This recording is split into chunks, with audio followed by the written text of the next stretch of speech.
Eu havia anunciado o objetivo de retomada do conceito de letra a partir da investigação que nós estamos levando adiante em função da voz pelo significante, e se faz necessário poder levar em conta aquilo que são as elaborações concernentes a esse conceito. Caso contrário, fica um pouco esquemático demais a nossa pesquisa. Por isso mesmo eu havia solicitado também que vocês se reunissem com a Graça para ler o texto Litura Terra. Estão lendo? Estão? Bom. Esse texto eu solicitei também que fosse feito um número de reuniões reduzida, de forma que não se estendesse excessivamente. Mas esse texto é considerado um texto de referência, né? Principalmente,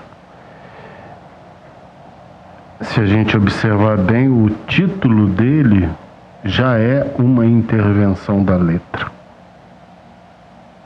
Já é a colocação em exercício da intervenção da letra. Uma colocação em exercício que evoca duas referências, né? Tanto a literatura quanto o nome de Joyce. Porque esse litura terra, esse terra passado no português, evoca tanto litura quanto terra. O liter, que Joyce usou fazendo jogos de palavras para mostrar que aquilo que se escreve vai para o lixo, e consequentemente também o terra, no sentido que vai para o chão. Isso desde a língua portuguesa, evidentemente. Eu havia solicitado também essa leitura porque está em curso, como eu havia anunciado, essa investigação sobre o menino lobo, que eu notei que poucos entenderam o porquê de eu estar fazendo essa extensão, então eu vou voltar a isso de uma maneira mais pontual. Inclusive, me permitia escrever algumas coisas de forma que vocês pudessem ter mais organizado a princípio qual é essa direção.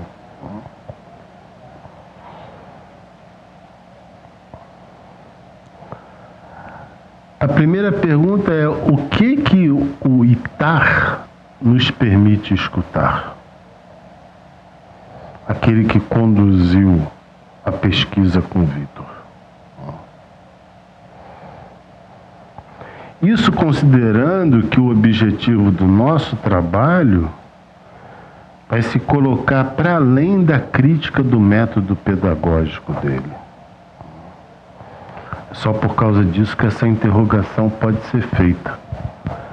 Caso contrário, já seria amplamente conhecido que aquilo que ele permite escutar é uma limitação colocada em jogo pelo método pedagógico que ele sustentava na época. Mas me interessa investigar essa colocação em exercício de uma surdez, que é solidária ao tratamento dos fundamentos da prática pela moldagem aos conceitos. Então, o que eu estou começando a destacar em relação ao método do ITAR é que, mais além da limitação do método pedagógico, aquilo que o torna surdo é uma cativação, uma dedicação sem crítica aos fundamentos da prática. O que, como muito bem observou Otávio Manoni, Ittar não pode ser considerado um cientista.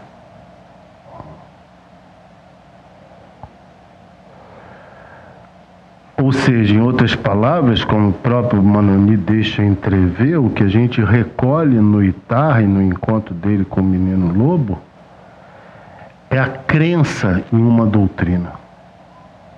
Ele estava de tal forma dedicado pela crença à doutrina do Kondiak, que é a quem ele segue, que ele não pode, inclusive, escutar o sujeito ao qual ele se dedica.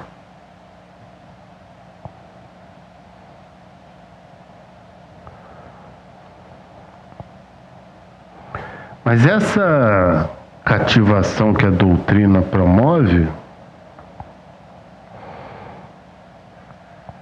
é uma cativação que no nosso campo de experiência, como eu já insisti, vou insistir mais de uma vez, ela não pode ser assimilada. Quando um psicanalista se confronta com um texto como esse, as limitações não podem ser atribuídas a um determinado método pedagógico mais grosseiro.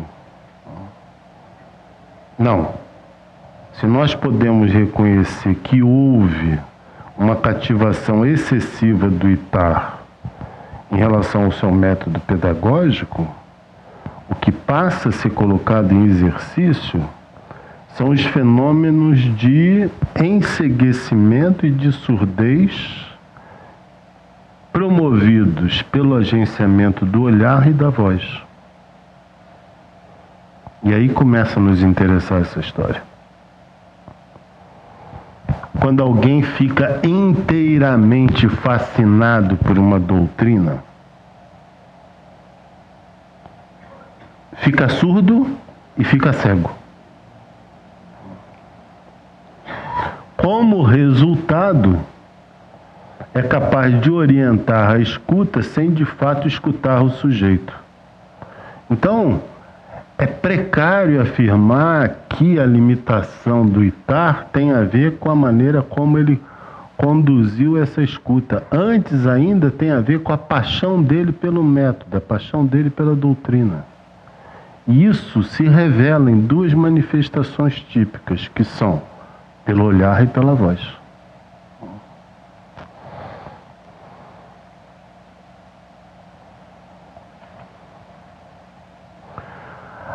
Esse tema não deveria ser tão estranho a nós, não?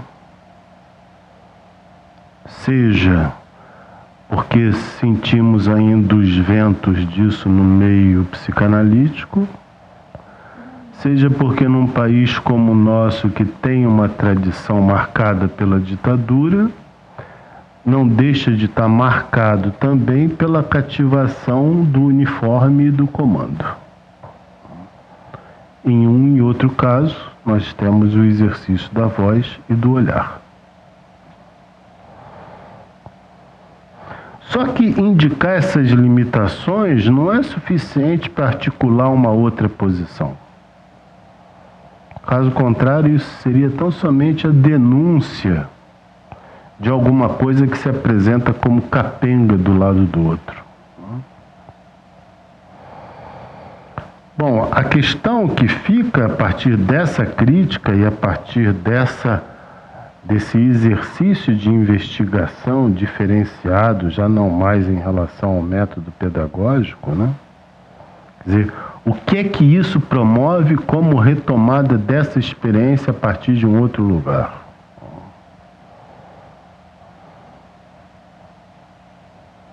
Em primeiro lugar, poder retomar a relação do saber com a verdade. Porque é certo que a cativação pela doutrina impede a relação do saber com a verdade. Isso porque a cativação da doutrina, ela promove não a relação do saber com a verdade,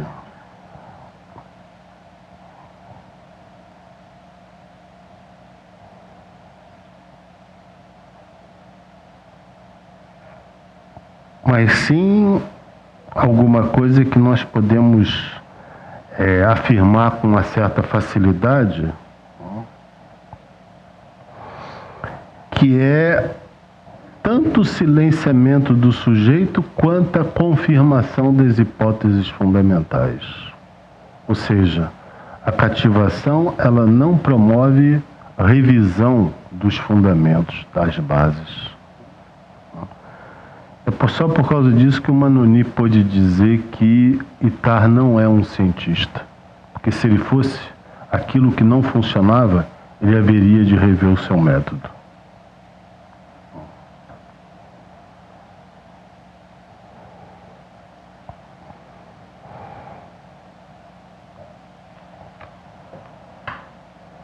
Então, há nessa experiência do Ittar, que nós vamos retomar com mais aprofundamento numa jornada de um dia no início do ano que vem, não? E a Grace já havia lembrado que existe. Você lembra o nome do filme do Truffaut? O Garoto Selvagem.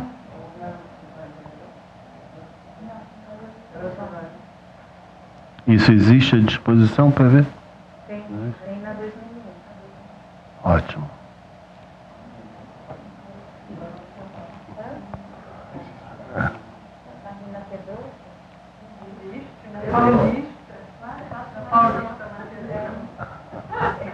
Eu retirei esse filme, da Sumaré. Então nós iremos iremos retomar esse caso para seguir uma outra direção, que é a retomada da letra e do significante, que por sua vez decide por realizar um desdobramento do sentido do método pedagógico e sua relação com a linguagem. Porque há algo bastante interessante que o Manoni faz em relação ao comentário que ele faz em relação ao Ittar, é que ele diz que a concepção de linguagem do Ittar é uma concepção baseada inteiramente na satisfação das necessidades. Então a palavra tem um valor somente instrumental. Tanto isso é verdade, que quando o menino lá fala gli, ele reconhece que tem uma relação, o Ittar reconhece que tem uma relação com uma jovem que havia ido visitar a sua governanta, mas não faz nenhum uso disso. Já que a presença da mulher no discurso do menino era uma das preocupações para o Ittar, que acreditava que a sua puberdade estava distante ou que talvez nem viesse a se realizar. Então aí nós vamos ter um terreno bastante significativo para poder também retomar essa relação sexualidade e linguagem. E principalmente, me parece que esse é praticamente um experimento, né? Mas é um texto memorável, porque mesmo que segundo ele tenha fracassado, nós vamos poder retomar isso de um outro lugar. Mas me parece que para nós isso exerce uma importância muito extraordinária, porque nós temos a presença da surdez de um lado e de uma voz que não é reconhecida do outro. Existe surdez do lado do Ittar e voz que não é reconhecida do lado do menino lobo. E se eu estou colocando as coisas dessa forma, é exatamente porque a surdez, tal como está sendo estudada aqui por alguns, ela não é, no nosso campo de experiência, alguma coisa que se dá somente no sujeito. Não se trata de um sujeito surdo, mas de uma relação com um surdo que, por sua vez, já legitima que a surdez daquele que escuta se atualize a toda potência nesses momentos, nesses encontros.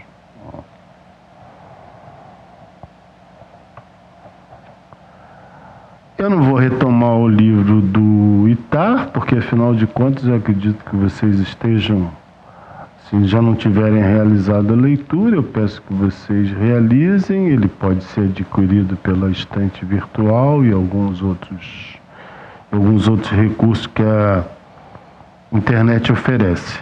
Também não vou retomar com maiores extensões o artigo do Manoni, porque já fiz menção a ele, e só vou fazer 2 menções a esse artigo hoje, já numa outra perspectiva. Mas eu quero aproveitar a exposição da nossa amiga Miriam no encontro passado aqui no Vox, né, para colocar algo que também está presente nessa investigação do Menino Lobo. Nós pudemos ver aqui com ela que a concepção de traumático que ela sustenta de maneira legítima, no meu entender, né, é que as pessoas que sofreram violência de guerra, ameaça à própria vida, principalmente nesses casos, que são os que ela se dedica, né, ela parte do princípio que aquilo que é traumático é o colamento do acontecimento com o discurso do sujeito. Então o sujeito fica emudecido, silenciado, sem voz. Aquilo o define. Há uma violência do acontecimento, mas essa violência não é suficiente para fazer equivaler violência e traumático. Ela com muita perspicácia pôde notar que aquilo que é traumático é exatamente aquilo que impede o sujeito de ter lugar diante do acontecimento violento. E o que caracteriza esses sujeitos, fundamentalmente, é o fato da ausência de condição de endereçamento, ou seja, eles não demandam, eles se mantêm silenciosos. Tanto é assim que é muito difícil fazer uma aproximação com eles nesses locais onde eles se encontram. A casa do migrante, por exemplo. Que havia todo um trabalho de aproximação com o objetivo de sensibilizar esses sujeitos para o mínimo de diálogo, tendo em vista uma outra dificuldade que se soma nessa experiência, que é a língua estrangeira. Muitos deles não falam português, a sua grande maioria. Mas vamos fazer um pequeno recorte dessa noção do traumático, porque afinal de contas, eu queria também, nessa retomada do ITAR, poder aproveitar o trabalho da Miriam para estabelecer algumas distinções. Porque não me parece que seja o mesmo traumático que está em jogo na experiência do Menino Lobo e das pessoas que passaram por situação de guerra. De outras que foram expulsas, tiveram que sair do seu país ou da sua vila, do seu local de habitação, devido a tragédias da natureza.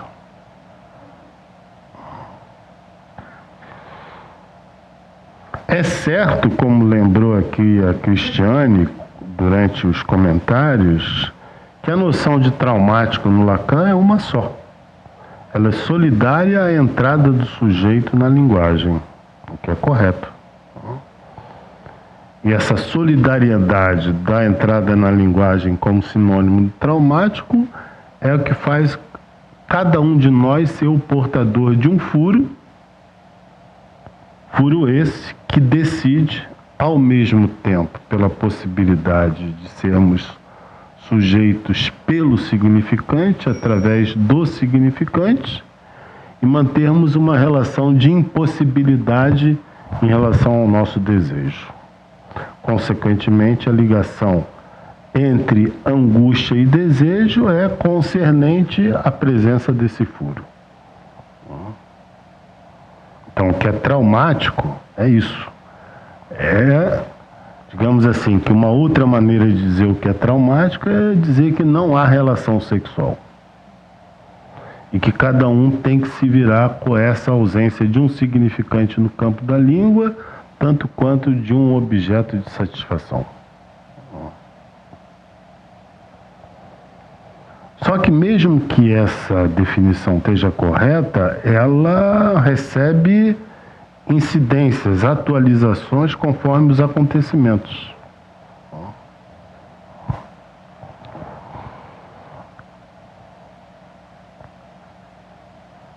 Uma das atualizações desse traumático foi sublinhado pela Miriam enquanto uma impossibilidade de se valer da competência do significante para endereçar uma demanda ao outro.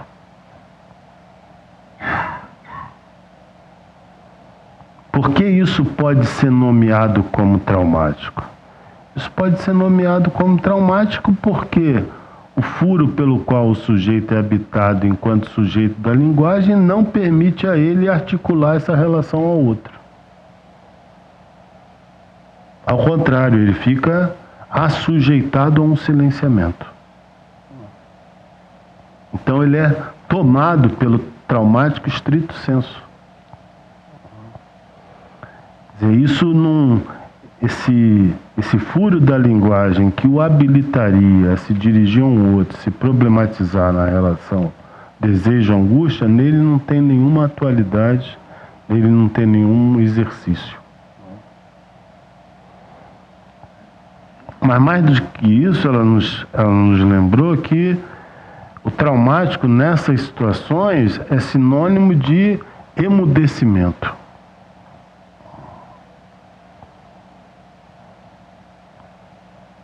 Ao que parece, esse emudecimento, segundo ela, não tem um caráter necessariamente definitivo. Tanto é assim que se consegue aproximações com alguns desses sujeitos, a ponto de muitos deles, por exemplo, realizarem demandas das necessidades mais elementares, mas realizam demandas. Não ficam somente silenciados.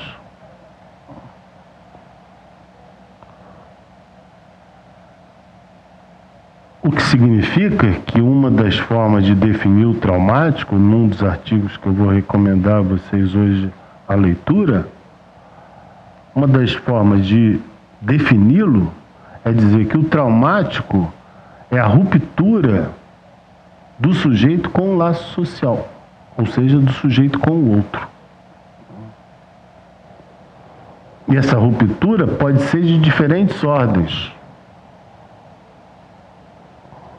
Ela pode ser promovida por diferentes tipos de incidência, de violência.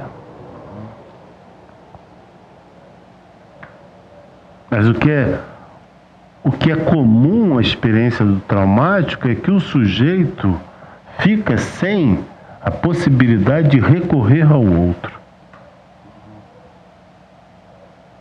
É nesse sentido, inclusive, que ela advertia também que o traumático era uma forma de... a constatação do traumático nesses sujeitos se dava muito claramente no que eles são sujeitos emudecidos, silenciados.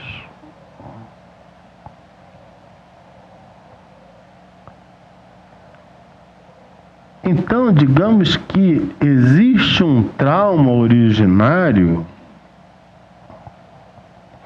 e esse trauma originário ele se atualizaria em situações em que o sujeito se veria numa condição aonde o desamparo é o nome do seu reencontro. Então ele reencontra com o desamparo. Ele reencontra com a ausência do outro. E todas as consequências que se promovem a partir daí.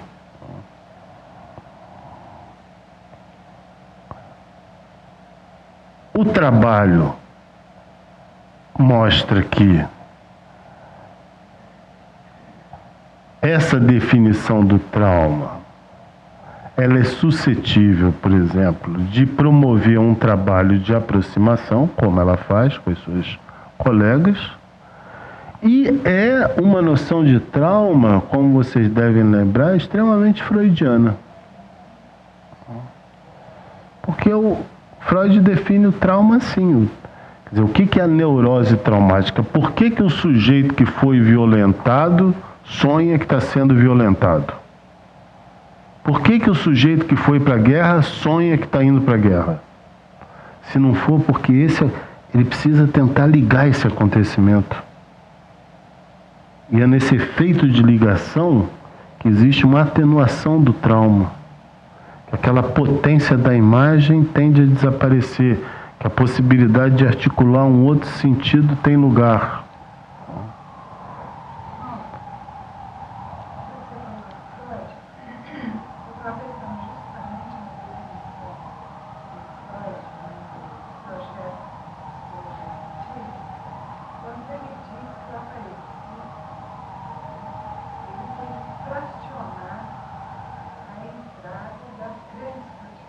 Isso.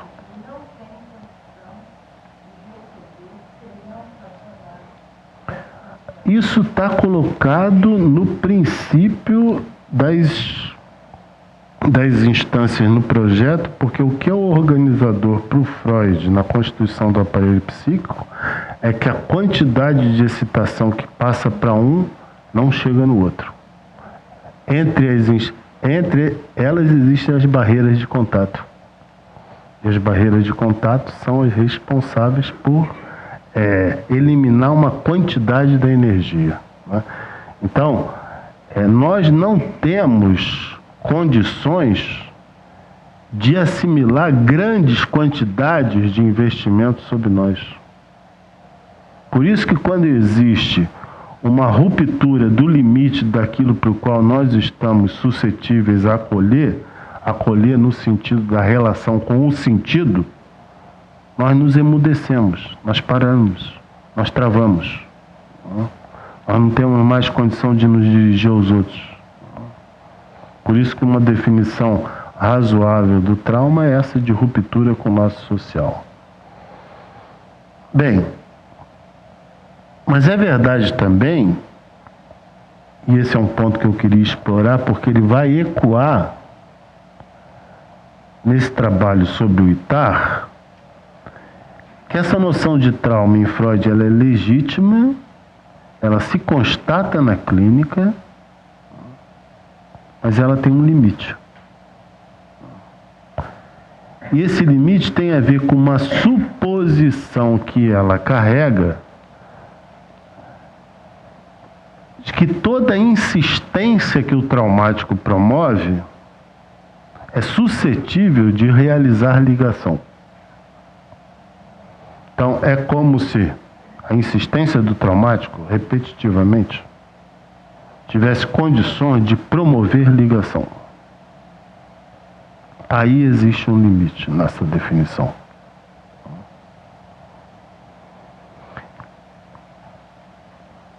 E por que existe um limite nessa definição? Porque a noção freudiana ela é correta em que sentido? No sentido em que aquilo que é o real, pegando o exemplo da Marilúcia, as quantidades de energia que vem marcar o aparelho psíquico sem nenhuma representação, elas se ligam, elas marcam as diferentes camadas. Mas é verdade também que Freud advertiu sobre isso, existe ruptura da barreira de contato. E a ruptura da barreira de contato não promove ligação. Ela rompe. Isso mostra o quê? Isso mostra que nem tudo que chega a nós é suscetível de fazer ligação. Mas isso não é suscetível. Se isso não é suscetível de fazer ligação, então é porque existe um limite do simbólico em relação ao real. Não é o simbólico que faz a ligação? Se existe ruptura de barreira de contato, então existe uma ruptura do simbólico. Existe um limite do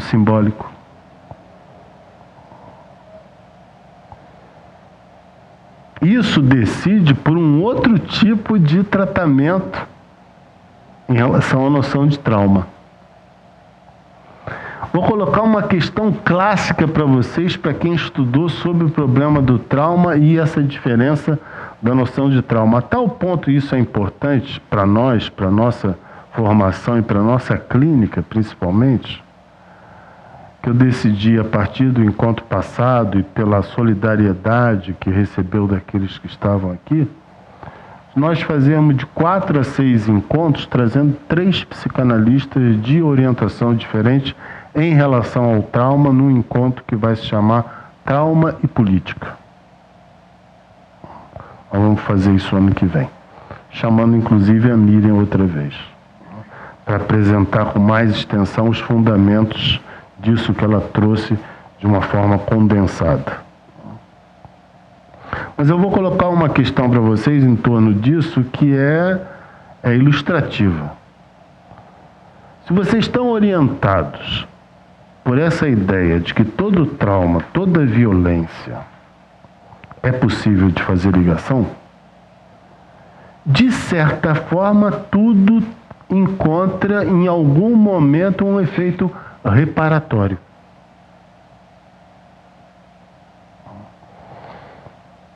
Isso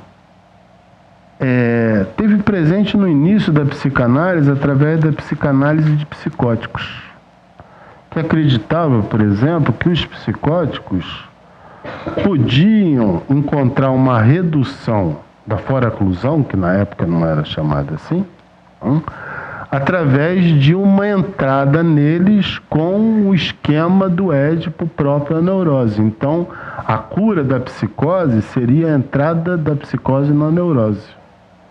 Isso vocês veem até as condições extremas a que uma abordagem dessa pode levar. Mas temos condições menos grosseiras em que essa elaboração persiste. Vocês recebem uma pessoa que passou por um trauma.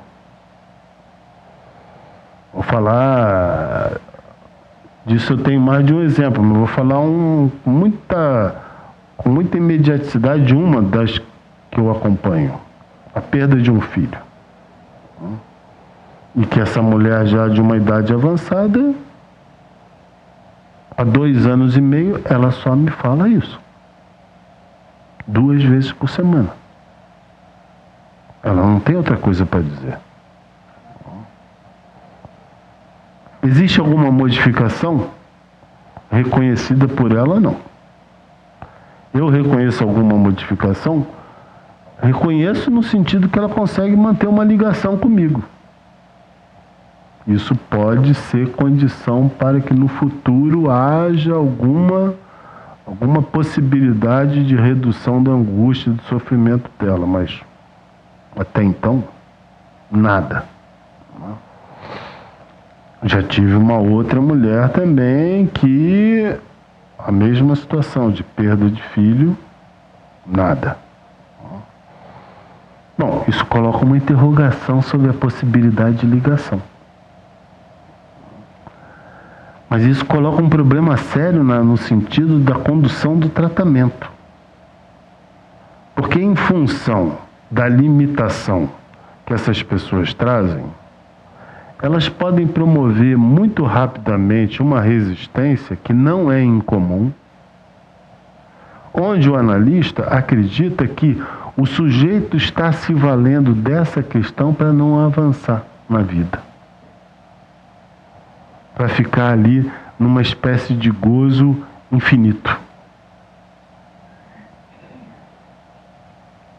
Essa orientação, ela é solidária de uma suposição em que, se não fez ligação depois de tanto tempo, se a ligação é possível, se não aconteceu é porque o sujeito está resistindo. Desconhece por inteiro que existe uma limitação do simbólico. Essa limitação do simbólico, ela é responsável pelo quê? Por exemplo, não é o caso, porque são pessoas que verdadeiramente não são tratamentos Eu não gosto de dizer que não são tratamentos fáceis, porque nenhum tratamento é fácil. Mas é evidente que tem pessoas que se distinguem de outras. Tem pessoas que a gente nota que avança com mais facilidade, que associa com mais rapidez, que aceita uma palavra do analista também com mais condição do que outras.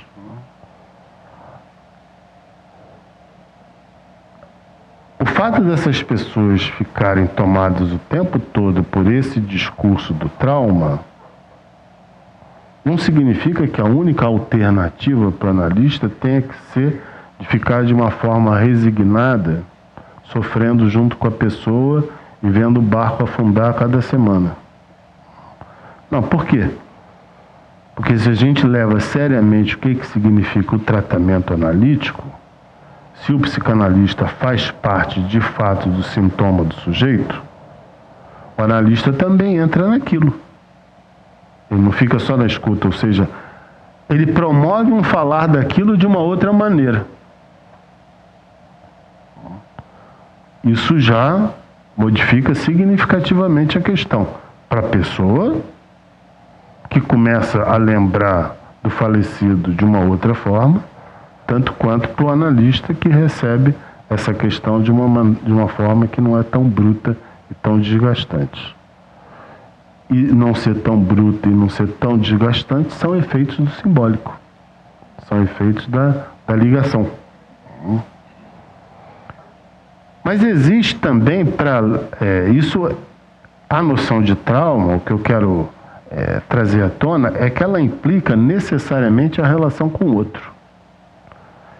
E, por sua vez, ela decide um tipo de manejo do tratamento. Corretamente, a Miriam disse o quê? Que o que importa no tratamento com essas pessoas é poder viabilizar um retorno do laço social.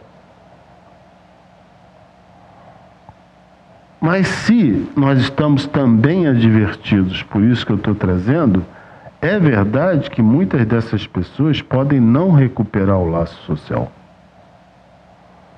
É só dessa forma que vocês podem entender por que escritores tipo Primo Levi, por exemplo, depois de ter escrito clássico da literatura, como eles escreveram, se suicidaram. Se vocês estiverem orientados pela primeira concepção, vocês vão dizer: a escrita de verdade não teve tempo suficiente para promover nele uma ligação. Não.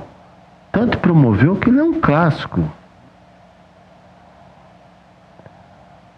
Mas mesmo fazendo ligação pela escrita, existe algo que é dominante. Porque se nós ficarmos orientados por essa concepção de que tudo faz ligação, no extremo, que é uma das questões, inclusive esse seminário que está sendo filmado hoje aqui, já que não está sendo mais passado pela internet, eu fiquei de passar para ela, para Miriam, que é uma das limitações dessa noção de trauma, qual é? É que ela facilita, ela meio que avaliza isso que se chama a inclusão social, como sendo o objetivo último que deveria ser seguido. Enquanto que essa outra perspectiva em que existe um limite do simbólico em relação ao real, quem disse que o Primo Levi tinha que viver mais do que ele viveu?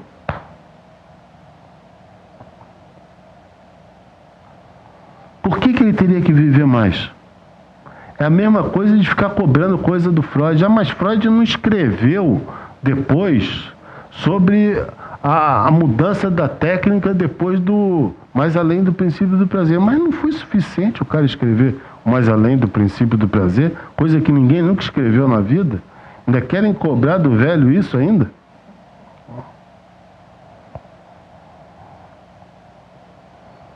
Agora, só que essa outra concepção de trauma, ela começa a introduzir rupturas.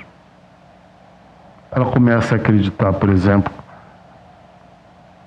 que existe um impossível em exercício na cura, que existem situações da subjetividade que, de fato, não são passíveis de solução.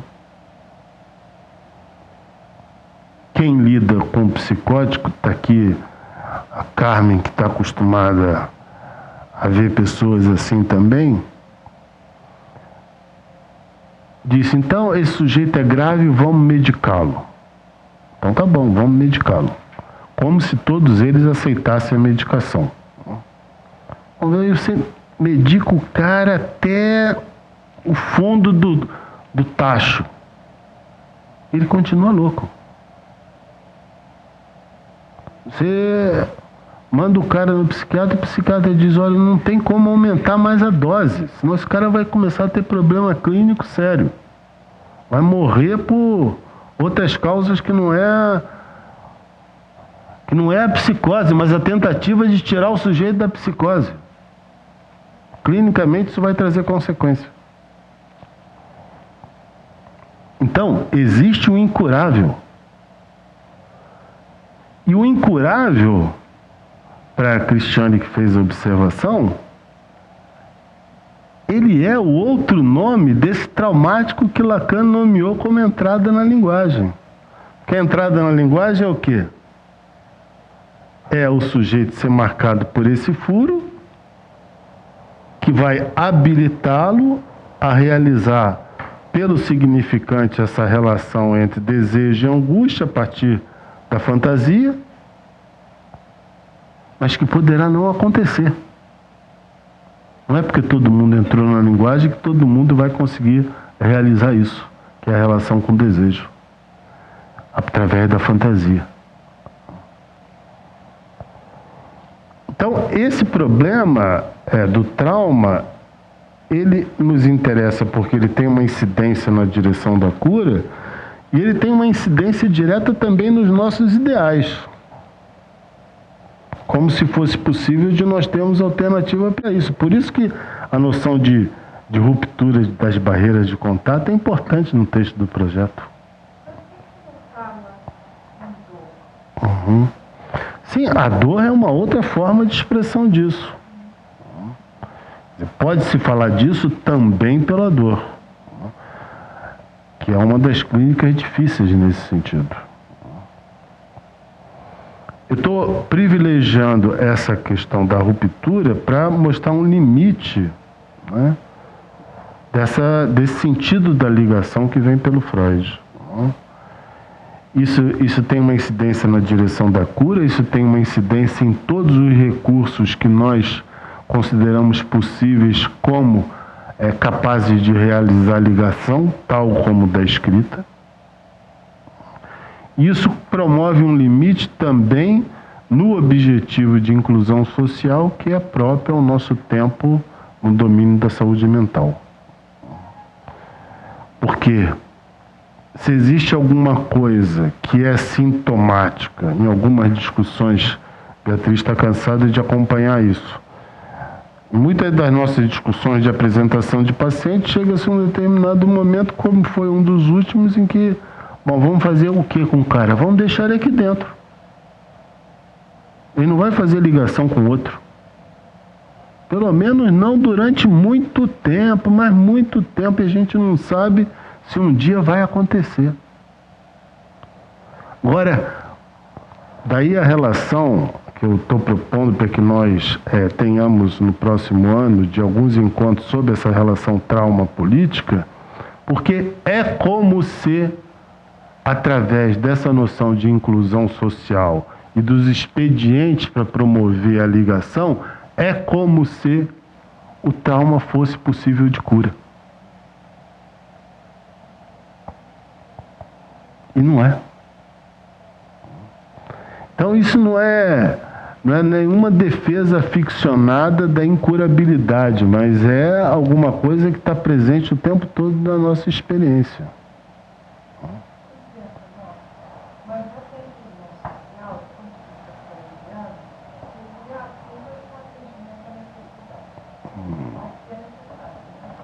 necessário. Que é o mais aí que você está falando. Uhum. Tem um mínimo necessário, que é esse mínimo necessário. Sim, o que eu estou procurando destacar nessa limitação da inclusão social é que muitos métodos são criados, muitas propostas são apresentadas, né? No sentido da política, não da política que nos interessa, porque está aí um dos eixos de articulação da política onde nós podemos colocar algumas interrogações. Porque no sentido da política partidária, por exemplo, todo mundo vai ser integrado. Mas assim, eu quero saber o seguinte, se todo mundo resolver descer dos morros e pedir emprego, vai ter integração aonde? Tudo se passa como se houvesse solução para tudo. Tudo se passa como se os hospitais psiquiátricos estivessem funcionando, como se os CAPs fossem sinônimo de êxito, e que a única coisa que falta é uma boa vontade dos profissionais que trabalham com essa população para que eles possam ter uma vida mais realizadora. O que me chama a atenção, até onde essa noção de trauma faz ligação com a política, porque quando se chega nesse ponto, nós encontramos aí o que o nosso amigo Ricardo chama de, retomando Lacan, chama de cinismo. A gente sabe que não é assim, mas mesmo assim, a gente repete que isso é possível. Então, se nós estamos interessados em poder, de fato, dar conta, e vocês veem que não está muito distante do nosso objeto de investigação, e se tratando da retomada do caso do menino lobo, se esse efeito de ligação se dá na relação com o outro, é claro que nós temos que colocar em questão o itar. Porque é a partir do outro que o sujeito conquista a voz. Enquanto que, para o itar, quem estava em questão era o menino lobo. E isso é necessário para que nós façamos, por quê? Porque é preciso que nós tenhamos condições também de podermos nos perguntar se quando nós dizemos, por exemplo, que existe surdez, que existe trauma, que existe incurável, se não é o caso também de nos perguntarmos que se muitos desses incuráveis da nossa clínica não é por um efeito de insistência repetitiva numa ilusão da ligação. E nesse efeito repetitivo da ilusão da ligação, nós não criamos outras alternativas junto a essas pessoas. Então nós ficamos achando que, por exemplo, tem que ser por ali porque a única alternativa é por ali. E que se não acontece é porque o trauma foi forte demais. Sim, é verdade, o trauma pode ser muito forte. Ter sido desencadeado por uma violência extraordinária. Mas é verdade também que quem escuta tem participação direta nisso, no sentido de, a ponto de poder, sem se dar conta, fazer com que o sujeito continue ligado no trauma. É exatamente essa questão que está colocada no itar. O método dele faz com que o sujeito se mantenha surdo e mudo, mesmo ele falando e mesmo ele escutando. Então, é por isso que toda essa noção de surdez que vem sendo estudada, ela é do maior valor para nós. Porque a surdez do outro é responsável pela fixação do sujeito no trauma. Não foi outra coisa que a nossa amiga nos mostrou aqui há uma semana atrás. Se acredita que existe emudecimento do sujeito em função do trauma, então se trata de cativar, de cultivar essa aproximação de uma forma segundo as condições mais elementares. E não sair perguntando já o que você quer, o que você precisa. Porque ele vai dizer, eu quero um visto para trabalhar, e vai continuar traumatizado, vai continuar sem se integrar. A mesma questão está presente no tratamento analítico. Mas, se isso vai nos facilitar o acesso a uma retomada do menino lobo, é verdade também que essa retomada, ela coloca em questão a maneira como nós concebemos esse outro, que pode manter o sujeito fixado ou não no trauma, pelo menos no sentido de se empenhar para que o sujeito não tome a condição de ligação como uma obrigação. Porque uma coisa é estabelecer a relação de maneira a facilitar as vias de acesso. Outra coisa é produzir uma relação com o objetivo de que isso tenha um final aonde o trauma não tenha mais lugar. Aí nós transformamos o método em obrigação. Bem, para isso vai ser necessário que nós retomemos como é que se dá no nosso campo a concepção de outro. E a concepção de outro eu vou começar retomando também pelo Lacan no seminário de um discurso que não seria do semblante, lá onde está a lição sobre leitura à terra, e dizendo, bom, a linguagem divide o sujeito, e o sujeito é contado a partir do significante da letra. Então, ele passa a atribuir essa divisão a partir do significante, e agora ele incluiu a letra.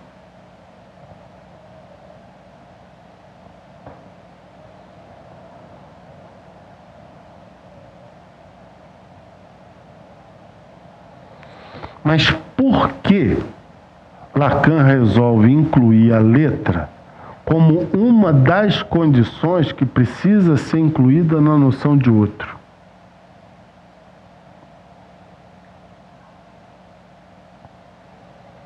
E aí sim nós vamos reencontrar o sentido maior da voz. Que horas são para ver se dá tempo? 9h20, dá tempo. Dá tempo para introduzir. Antes disso, eu vou fazer uma indicação de leitura para aqueles que quiserem aprofundar um pouco essa concepção de trauma a partir da linguagem, né? E que já tenham em vista o interesse de acompanhar a relação trauma-política. Acaba de sair, ela me deu no dia que ela veio aqui, esse livro que se chama Desejo e Política. Tem como subtítulo Desafios e Perspectivas no campo da imigração e refúgio. Uma das organizadoras é a Miriam e está publicado pela Max Limonade. Nesse livro existe um artigo da Ana Costa, nossa colega lá de Porto Alegre, que tem como título Trauma e Diferentes Relações à Falta.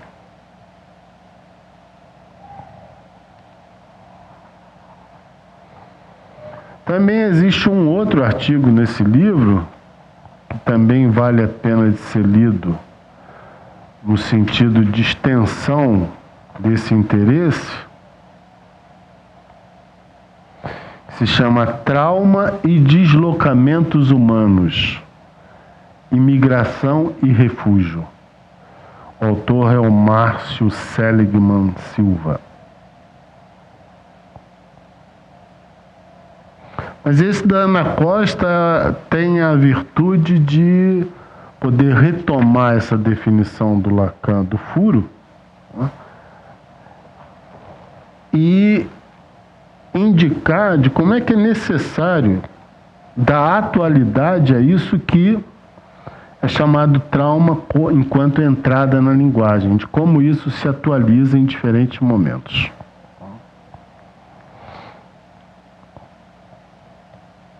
Bem, eu disse então, vocês estão acompanhando o raciocínio por onde eu estou levando? Tá?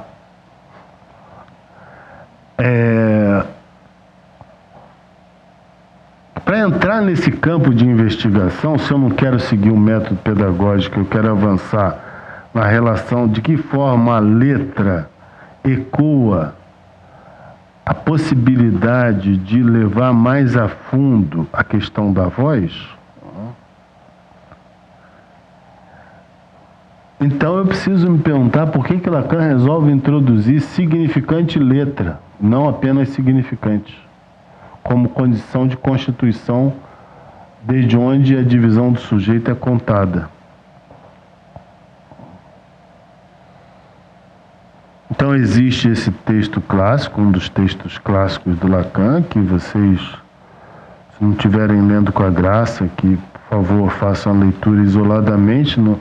Não é um texto tão difícil assim, porque ele exige dedicação, mas ele é legível. Entre os textos do Lacan, ele não está do lado dos textos ilegíveis. Bem mais difícil é o Aturdito. Maria Cristina leu o Aturdito? Então, final de semana, até o próximo ano, Aturdito.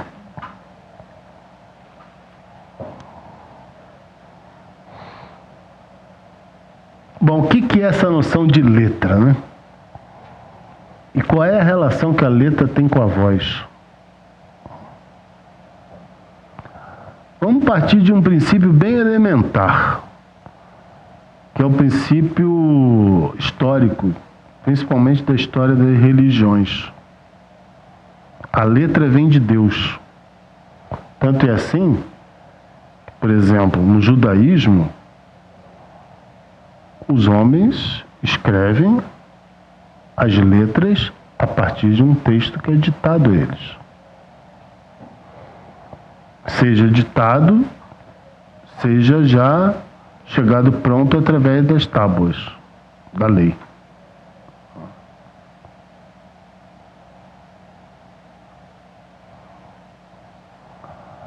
No islamismo, por exemplo, existe a história de que o texto chega através de um gago, que por sua vez vai transmitir para um outro que vai escrever o Corão. Oi? Um gago. É interessante essa história porque mostra bem a condição interrompida da linguagem, de curto-circuito. Mas sempre a letra tem relação com o divino na história da humanidade. Mas tem relação com o divino e ela nos toca, ela define a nossa existência, ela define a nossa relação com a lei.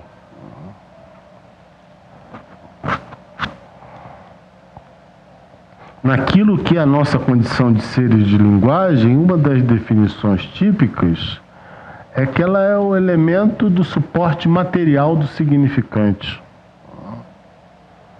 que se encontra num dos textos que foi indicado à leitura, que é o da instância da letra. Não é muito difícil de entender, se nós voltamos lá no projeto, e eu peço que vocês voltem no projeto, não no projeto, na carta 52. Isso tá. O que vocês têm na carta 52? Vocês têm a formulação do Freud de que o aparelho psíquico ele é marcado primeiramente pelos estímulos que vêm pela percepção. Só que esses estímulos provenientes da percepção, eles não deixam nenhum traço. Esses estímulos vão deixar traço no sistema posterior, onde vão ser os primeiros traços daquilo que foi percebido no exterior. Tanto é assim que para o Freud existe uma mútua exclusão entre percepção e memória. Aquilo que se percebe não é necessariamente aquilo que se escreve. Já existe uma seleção, né, que é o efeito das barreiras. Então a gente poderia intuir com Freud, razoavelmente, né, que esses primeiros traços do aparelho psíquico, ele vai dizer que posteriormente, aí já no terceiro registro, porque o terceiro esquema, porque o primeiro é da percepção, no terceiro tempo dessa estruturação, nós vamos ter as primeiras condições de associação, que nisso foi colocado, a princípio, numa condição de traço. Esses traços depois vão, ele vai dizer, inclusive, por leis próprias. Por leis próprias vão criar associações. E aqui já temos, então, o domínio do significante, onde nós temos uma lei de encadeamento. E nós sabemos que a lei que rege a cadeia significante está baseada pela condensação e pelo deslocamento. Bem, então não é muito difícil, acompanhando Freud, que esses primeiros traços vão ser o suporte para aquilo que depois vai, por uma lei própria a esse sistema, transformar isso em condição de fala. Melhor dizendo, condição de entrada na língua. Fala não há garantia de que vá se dar somente porque isso se escreveu.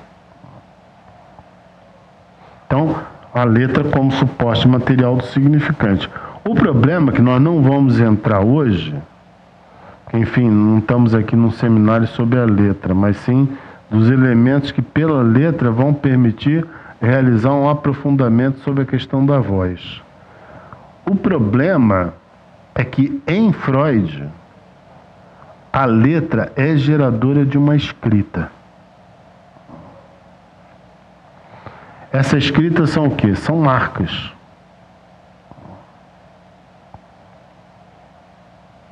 Então, a letra, ela tem sempre, e necessariamente no texto freudiano, uma marca. Não é a mesma concepção de letra que está colocado no Lacan, no sentido de que toda letra é referida a uma marca no sentido de uma escrita.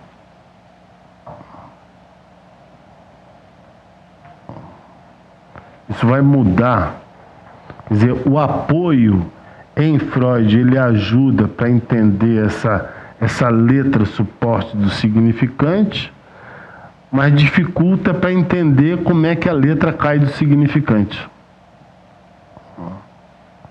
Porque no próprio texto ele fala que a letra está do lado do real e Uhum. está do lado... Sim, o texto freudiano para isso ajuda. Porque você não tem lei de associação nesse segundo momento do aparelho, você só tem marcas que têm uma identidade consigo mesma, que não se definem por uma condição diferencial em relação ao outro, que é o significante. Então, uma é condição para outra.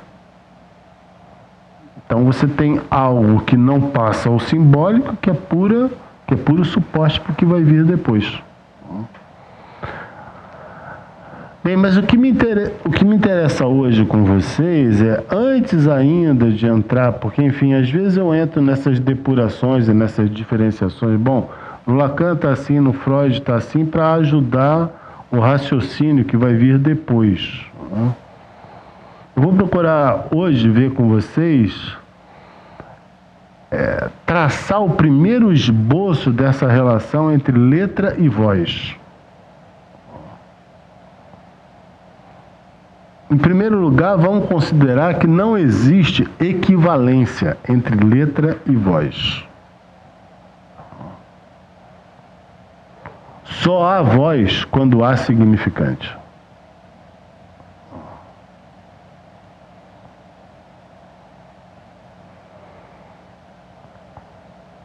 E que tampouco a voz como objeto A é suscetível de ser assimilada à noção de letra que não seja enquanto letra que cai do significante. Então nós temos que contar com a noção de significante.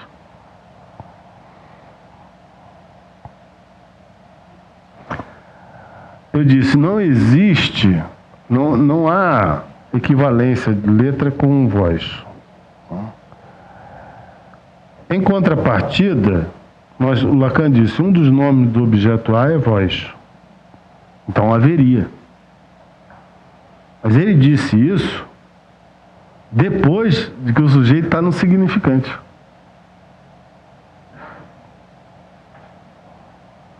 Então, a letra, o objeto A, cai.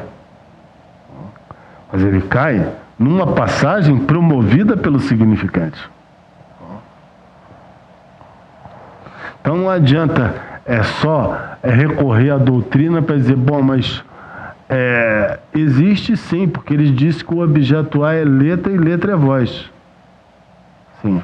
Aí é que precisa um pouco mais de descolamento da doutrina para poder começar a raciocinar.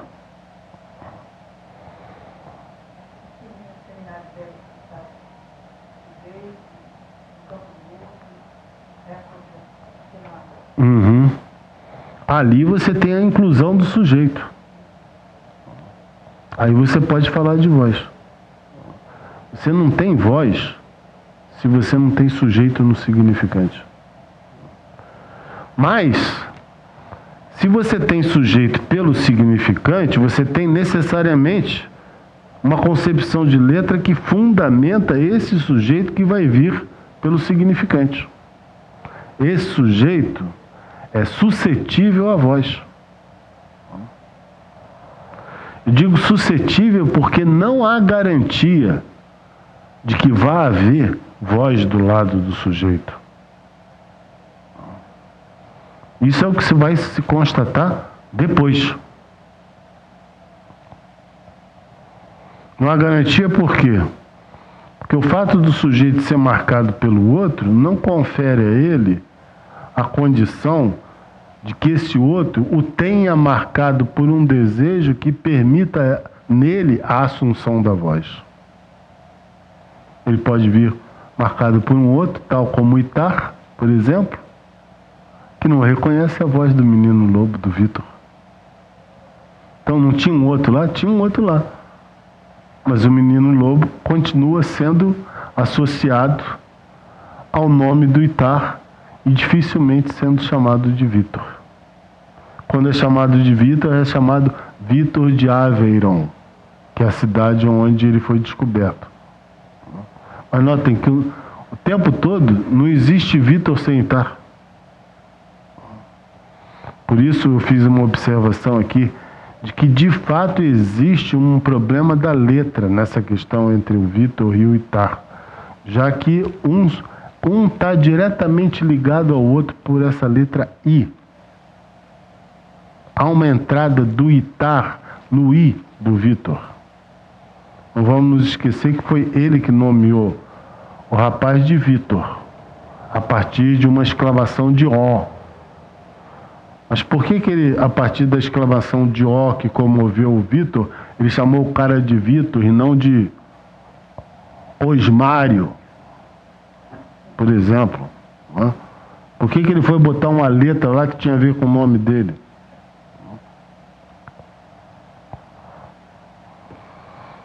Então vamos voltar à constituição do sujeito.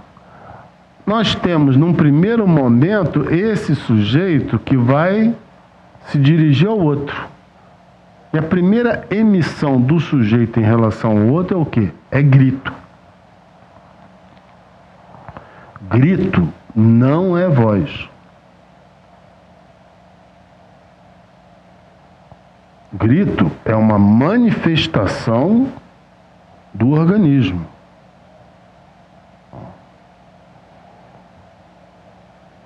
Tal como o choro. Estou falando na constituição do sujeito. O grito, ele grita. É diferente, e aí é que está interessante em relação à voz, que esses gritos, na medida em que existe um outro que os reconhece como um grito portador de necessidade, esse grito passa a ser um grito para alguém.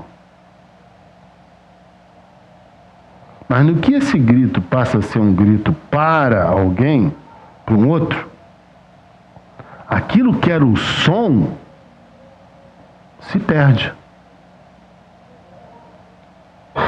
Se perde por quê? Porque o som inicial não tinha endereçamento. Mas o grito para tem. Então tem um objeto que cai. É o som. É o som do grito. Isso cai. Mas ao mesmo tempo, isso escreve, isso deixa uma marca. Isso deixa uma marca por quê? Qual é a marca que isso deixa? A marca que isso deixa são letras. Porque é a partir desse som que caiu e que agora se torna um grito para por insistência e jogo de reciprocidade com o outro, que esse grito para vai dar sustentação à primeira dialética da demanda. Diga, Marilúcia.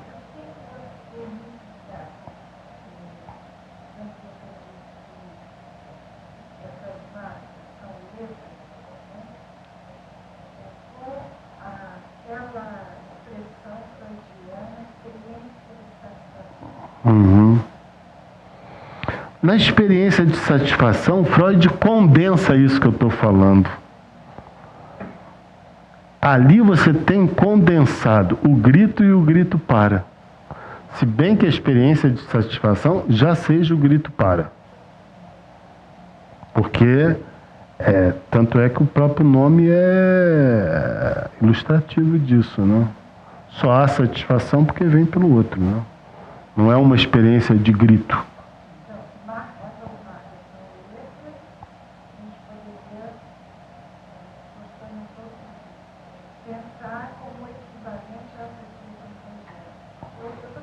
É o fundamento da experiência de satisfação. Tá? Porque na experiência de satisfação, você já tem o outro. O que eu estou falando aqui é a constituição do outro para o sujeito. Entenda que o fato de haver outro, haver uma mãe lá, não significa que essa mãe se inscreva de imediato para o sujeito. Não. Existe toda uma emissão de gritos, existe toda uma emissão de choro que vai se repetir e que vai deixar marca, que são letras. E essas marcas, é sobre essas marcas que vai se superpor o significante, a partir de onde um jogo entre a criança e a mãe vai se estabelecer. Um tempo de circulação do apelo e da satisfação.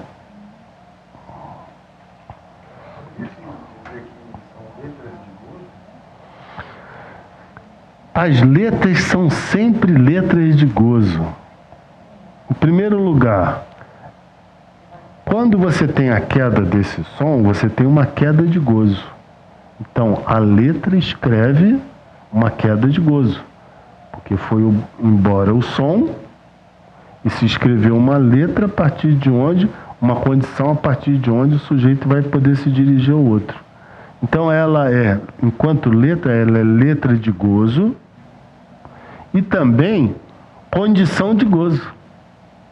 Ela é efeito de um gozo que se perdeu pelo som e inscrição da possibilidade de busca de um gozo que o sujeito vai buscar no decorrer da sua existência. seja pela estruturação pelo Édipo, seja no seu aprisionamento fantasmático, em função da deriva, da insistência que ele vai promover pelo significante na relação com o desejo. Então, essa articulação letra e gozo, ela está sempre presente. Mas o que é importante nisso? O que é importante nisso é que esses movimentos iniciais, onde o som cai para dar lugar a quê? O som cai para dar lugar à voz. Porque som não é voz. Para falar de voz, eu tenho que falar de um circuito com o outro. Está acompanhando, Grace? Tá?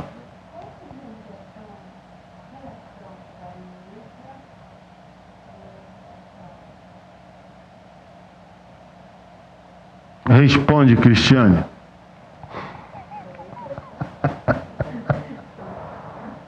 Letra e trauma. Essa eu vou dar aquela saída elegante assim, no próximo seminário.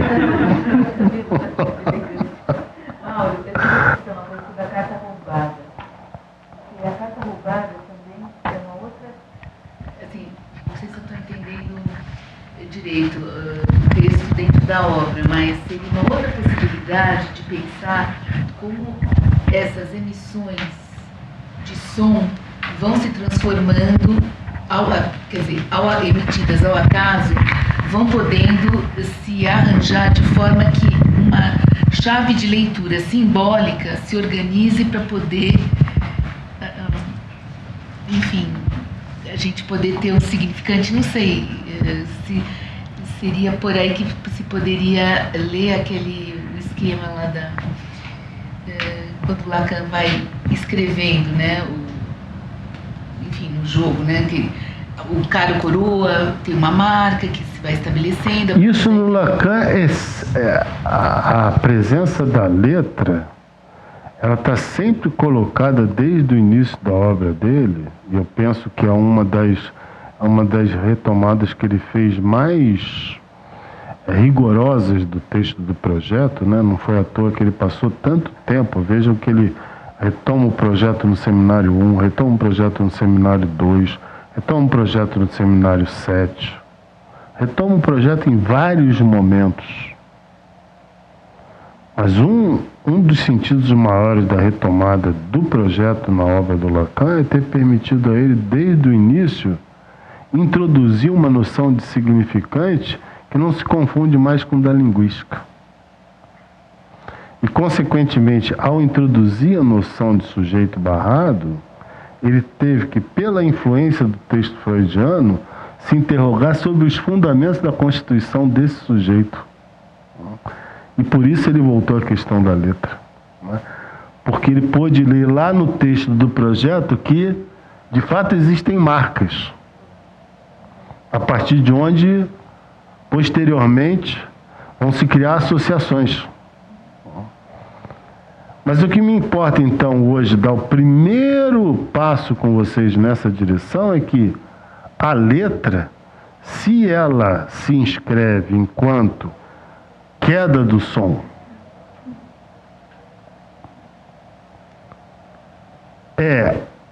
ela permite que nós possamos distinguir o que é som do que é voz, entendendo aí que se trata do som do organismo, né? Do grito, fundamentalmente. E que o fato de haver sonoridade, lembrem que Lacan insiste no seminário 10, ele fala da voz áfona, da não sonorização da voz. Por que ele insiste tanto nisso? Para não confundir som com voz.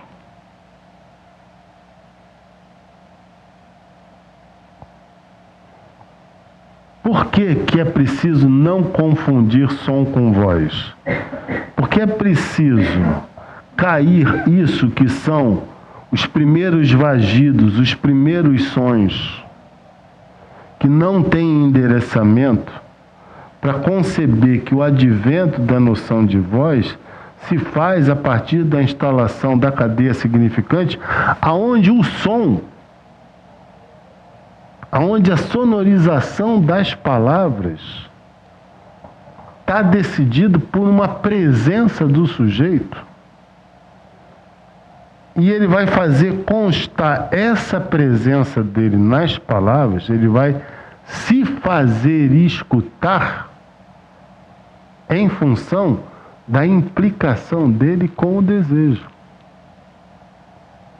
Então, aquilo que são os primeiros sons que foram embora, para poder se haver marca onde vai se organizar a cadeia significante, quando o som retorna, ele retorna na presença da relação com as palavras. Essas palavras não são sonorizáveis, não são escutadas, tal como o som. Ela não tem sonoridade? Tem sonoridade. Mas a sonoridade agora está na dependência da implicação do sujeito no discurso.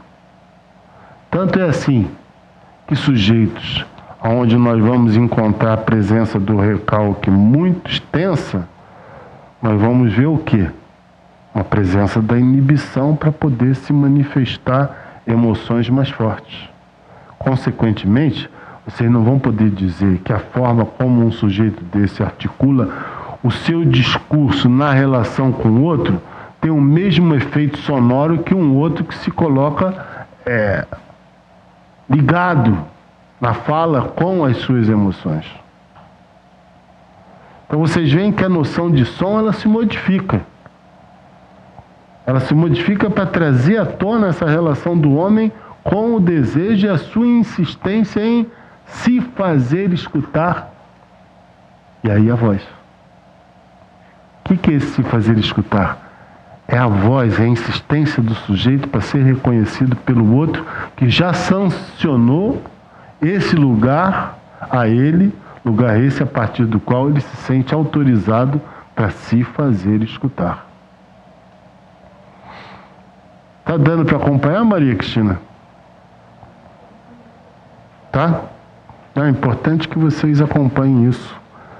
Daí eu estou voltando tanto aos fundamentos assim, porque notem que são as primeiras articulações a partir de onde a gente tece a questão da voz. São articulações decisivas porque quando a Grace agora perguntou sobre trauma e letra, eu não deixei de me perguntar, e vou voltar a isso, que não vai ser no seminário passado, não, no seminário futuro. Eu cheguei a me perguntar se aquilo que tinha acontecido com o menino lobo não teria sido exatamente uma condição que impedia, pela surdez do Itar, que a letra agisse, no sentido de dar suporte ao significante. Mas isso nós vamos precisar avançar muito, porque não é um tipo de hipótese que se levanta assim fortuitamente. Tá, fala. A letra é legível. Essa é a questão que nós iremos ver mais adiante, porque nem toda letra é legível. É uma das diferenças do Freud com Lacan. No Freud, as letras são legíveis na medida em que elas formam uma escrita. No Lacan, não necessariamente as letras dão suporte a uma escrita, elas podem primar pela ausência. Então você tem, por exemplo, presença da letra pela ausência em que condições? Você se chama Rodrigo. Eu chamo você de Rô. Quando eu chamo você de Rô, eu elimino algumas letras do seu nome. Mas elas, no que eu chamo você de Rô, elas primam pela ausência. Não precisa que eu escreva o seu nome ou que eu tenha legibilidade do seu nome para chamar você de Rô? Por quê? Se eu ouço alguém chamar você de Rô e me autoriza a chamar você de Rô tal como os outros, a letra me acompanha mesmo que eu não saiba que você é Rodrigo.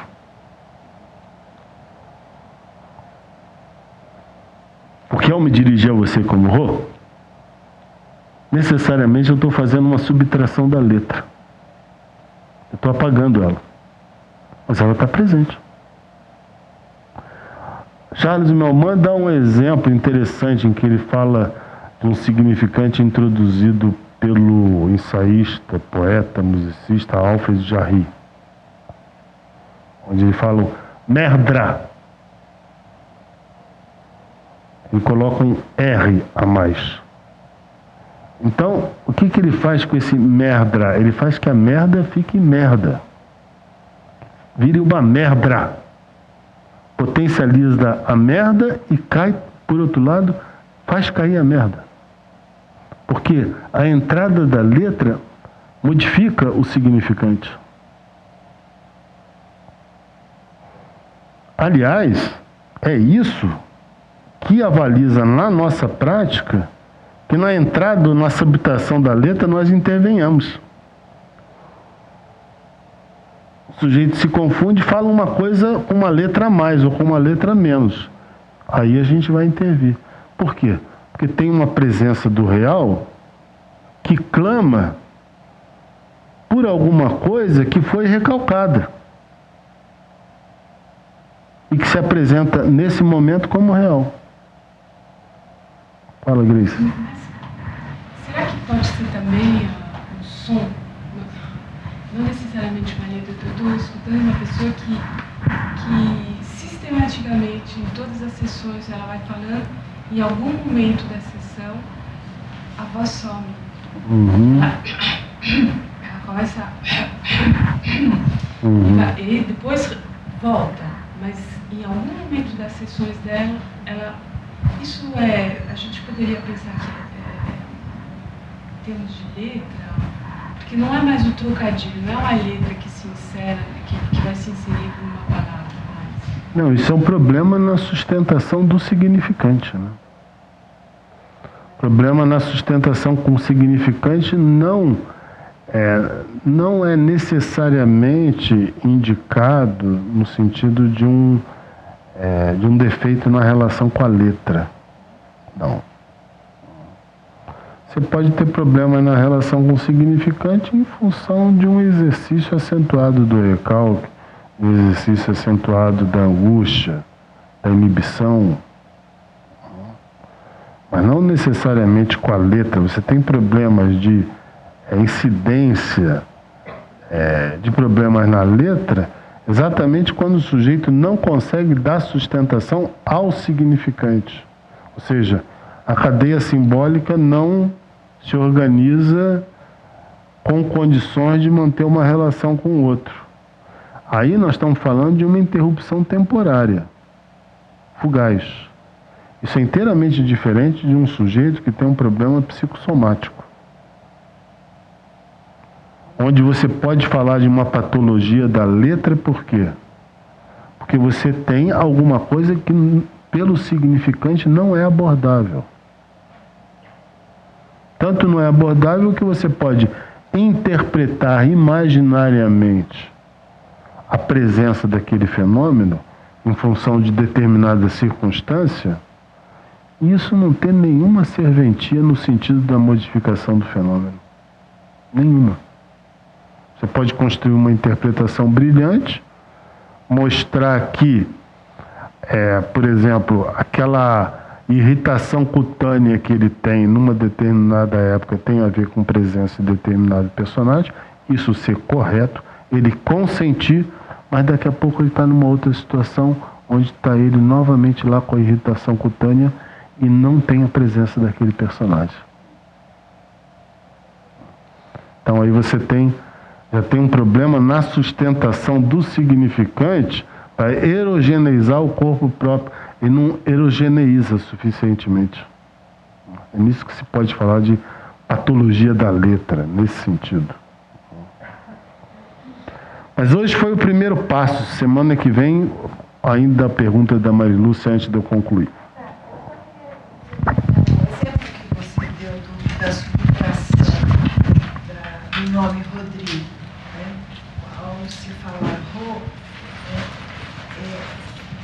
essa subtração da letra, ela se dá também pela presença da imagem acústica?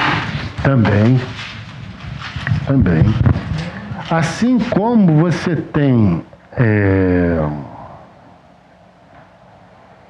também pela presença da imagem acústica, mas o que eu quis reforçar aqui já é começar a entrar com uma diferenciação com o texto freudiano, né?